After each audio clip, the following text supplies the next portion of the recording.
Tem um e-mail aqui de uma moça que não quis se identificar. Ela faz teologia, ela faz a faculdade de teologia para leigos há 3 anos. E ela está tendo muitas dúvidas a respeito da renovação carismática católica.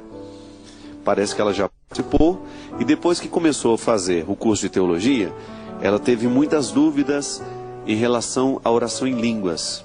Então faz uma série de perguntas, se esse dom realmente está fundamentado na Sagrada Escritura, por que precisa rezar em línguas, se todo mundo tem esse dom. Veja bem, eu não crio muita confusão em torno ao dom de línguas, primeiro porque ele está explicitado sim, era uma prática comum nas primeiras comunidades, nas comunidades que a gente chama até de carismáticas, né? Porque o carisma está muito inflamado, né? O que é uma coisa inflamada? Aquilo que está à flor da pele. Dentro das primeiras comunidades, São Paulo fala desses carismas. A oração em línguas nós podemos complicar não, porque ela é simples demais. Se você não reza em línguas, você não se sente menor por causa disso não. Agora se você reza, não tem que se sentir maior do que aquele que não reza.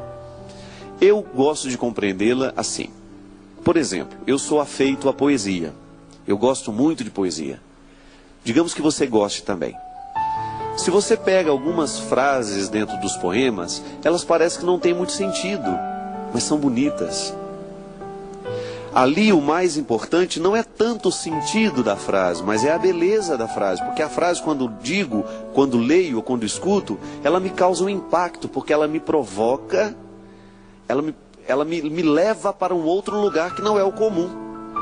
Uma palavra que parece que está cheia de sabedoria, mesmo que num primeiro momento a gente não consiga explicar. Aquela velha história do Chicó, né? Eu não sei, só sei que foi assim. O personagem do Ariano Suassuna, lá do Alto da Compadecida. A oração em línguas é um jeito de dizer sem saber o que está dizendo. Eu tenho feito uma comparação interessante, que eu considero interessante, sobretudo nos meus shows, na hora que eu canto a música do Eros, né? Que eu tomo posse da graça de Deus. Quando a gente reza, a gente costuma rezar e pedir a Deus aquilo que a gente quer. Mas há um jeito diferente de rezar, que é pedir a Deus aquilo que a gente precisa. Só que entre aquilo que a gente quer e aquilo que a gente precisa, existe uma diferença fundamental. Sabe qual é? Raciocina comigo. O que você quer? Se eu perguntar para você agora, o que você quer da sua vida? O que você quer neste momento? Essa resposta é rápida. Porque geralmente o nosso querer é inflamado, ele está à flor da pele. Tudo o que a gente quer refere-se àquilo que está muito para fora, é aquilo que a gente naturalmente pede. Agora, se a gente perguntar para você, tudo bem, isso é o que você quer, e agora, o que você precisa? Aí você vai demorar um pouquinho mais para responder.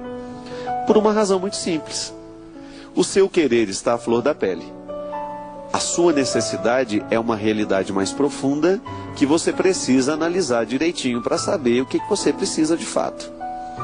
Criança é assim. Pode observar. Criança não fica preocupada com aquilo que ela precisa. Criança só sabe pedir o que ela quer. Porque criança não tem um autoconhecimento da mesma forma que um adulto tem. Uma criança não está preparada do ponto de vista da maturidade, digamos assim, para ela ser capaz de analisar quais são as necessidades dela. Imagina, você vai pegar um menino de 3, 4 anos, você oferece para ele um bombom, depois você oferece uma folha de alface com cenoura. E você fala, meu filho, o que você quer? Claro que ele vai querer o bombom. Agora, se você perguntar, meu filho, qual desses 2 alimentos você precisa? Ele vai saber? Não sabe mesmo. Ele sabe sobre o querer dele, sobre a necessidade. É o pai e a mãe que tem que saber. Por isso, meu filho, que se você ficar fazendo a vontade dos seus filhos, você corre o risco de estar criando um monstrinho dentro de casa. Vai educar um filho só com bolo de chocolate para ver. Vai só dar o que ele quer para você ver. Toda hora, se você oferecer, ele vai querer o bolo de chocolate. E se você der bolo de chocolate toda hora que ele quer, porque você não quer ouvir choro, então você corre o risco de ter um filho desnutrido com o tempo. E o pior, um filho que não vai comer o que precisa. Que não vai aprender a comer o que precisa. Minha filha, todas as vezes que nós temos a oração em línguas, de alguma forma nós estamos rezando pelas razões que nós não sabemos dizer. É como se você criasse uma canção, nós que trabalhamos com composição, é como se nós criássemos uma composição que desse a liberdade de você colocar a frase que você quiser. A oração em línguas, ela quebra toda essa racionalização que nós fazemos da oração, né? Às vezes a gente reza tão racional, pedindo tudo tão organizadinho, e a oração em línguas não, é uma oração de louvor. Ela pode parecer um louvor, ela pode parecer uma petição. Todo mundo, um grupo enorme está rezando em línguas. Você não sabe se ali tem gente pedindo, se está louvando, por quê? Cada um está exercendo a liberdade de chegar lá no fundo, onde naturalmente ele não chega. E aí pode ser que estejam sendo trabalhadas ali libertações que a gente não tem como analisar. Eu já estudei muito teologia e não tenho o menor problema em acreditar e entender o dom de línguas. A minha teologia não se opõe a essas coisas, porque eu gosto de analisar as coisas assim. Aquilo que a gente precisa e aquilo que a gente quer.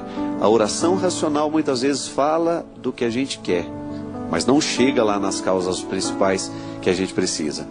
E aí a gente vai vivendo esses conflitos de muitas vezes não saber entender o que é tão simples na vida, porque a gente está acostumado a racionalizar demais. Agora tem coisas tão mais interessantes para você ficar colocando a sua atenção. Não se preocupa com isso não. Não se sinta menor por causa disso não. E nem se sinta melhor do que os outros só porque você está estudando teologia não.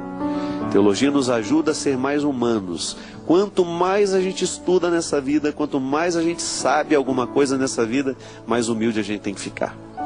Pode observar. Os bons profissionais são aqueles que deixaram a arrogância de lado muito cedo.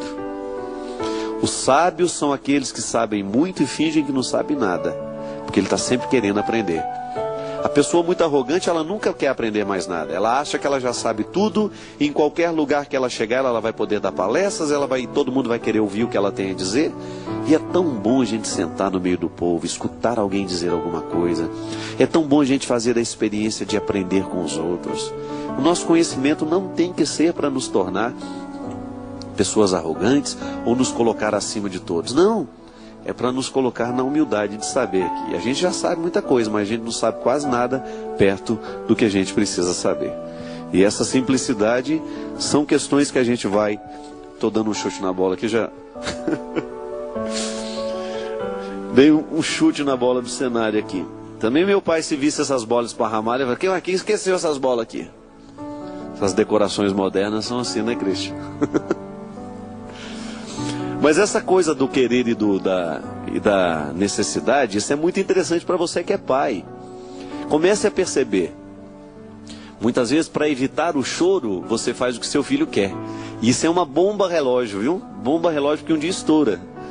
Um dia estoura, quando você menos imagina, ele está tão cheio de querer, que ele já não sabe mais obedecer. Ele está tão cheio de querer, que ele já perdeu a possibilidade de saber o que ele precisa.